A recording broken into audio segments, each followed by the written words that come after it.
What's up, guys? It's Chase from Chase's Workshop, and in this video we're going to fix the damage I created in my last video to this guitar headstock.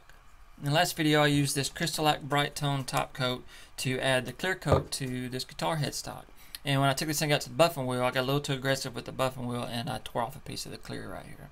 So at first I was mad, and then it hit me that I was like, hey, I've been wanting to use this product to see how well it works to fix repairs and stuff like that, and I figured this is my opportunity. So what we're going to do is we're going to use this same product, but instead of spraying it this time, we're going to brush it on and see how well it brushes on and fixes stuff like this. So guys, if that sounds like something that interests you, stick around. If you enjoy the video, give me a like. If you like it, please subscribe. Thanks for watching, guys.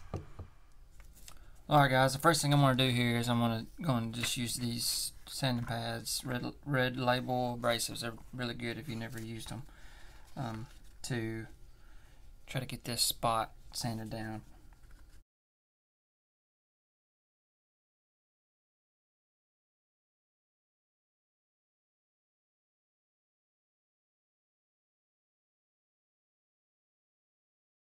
Alright, I got a little bit of clear in this guy here, just so I can close it up.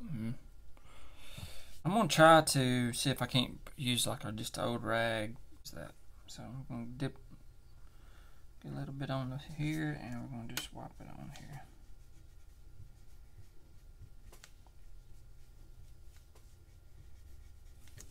A bit more. This might be a disaster, but we're going to try it and see.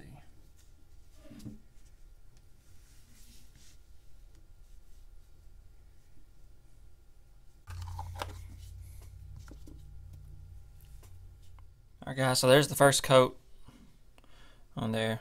I don't know if you can tell. If you can see it good or not, but I filled it in pretty good. We're going to do the same thing. We're just going to dab some more on there. I'm going to sand it down just a little bit and see how see if I can smooth some of that out before I put my second coat on.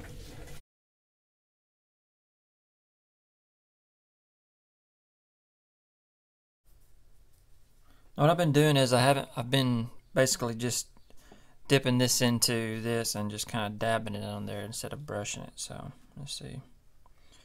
Let's get a little bit on there and then dab it on. Kind of goes on thick, but stuff thins out really well too. So hopefully that'll work. That's coat number 2. So we'll let this dry for, I don't know, a day or so, I guess, and just, I don't know, I'm going to check it in a couple hours and see how it looks, so stand by. Well, alright guys, this is after the third coat has dried, and as you saw last time, I just basically took a drop of this stuff and just dapped it on here, and it turned into that, and it is dry. This has been sitting for about 5 days.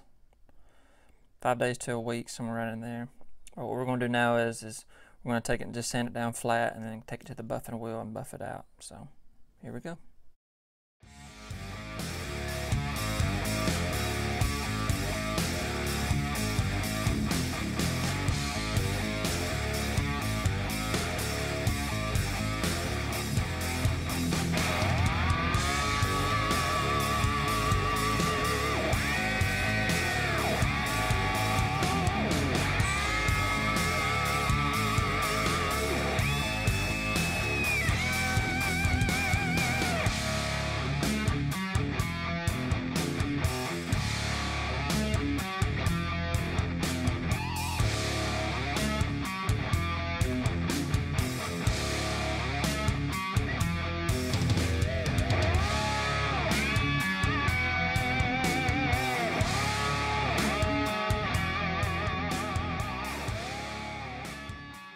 Well, alright guys, here's the final repair. I think it's turned out really well, especially considering this was 3 coats of the CrystaLac Brite tone using the rag and just dapping it on. It turned out really nice. I probably need to take it out there and buff it a couple times. This color difference right here is on me because this is a true oil finish on this neck, and when I sanded that down, I wasn't thinking, and I didn't add the true oil back to it. I didn't think I got that deep when I sanded it down, but apparently I did. And so when I cleared back over the top of it, it left the difference in the color, which I don't think will be very noticeable. Guys, if you have any questions about the CrystaLac Brite tone, leave them in the comments. I'll do the best I can to answer them. If you have any ideas for any videos using it or any other videos, just leave them in the comments. Guys, I hope you enjoyed the video. If you did, give me a like, and if you liked it, please subscribe. Thanks for watching, guys.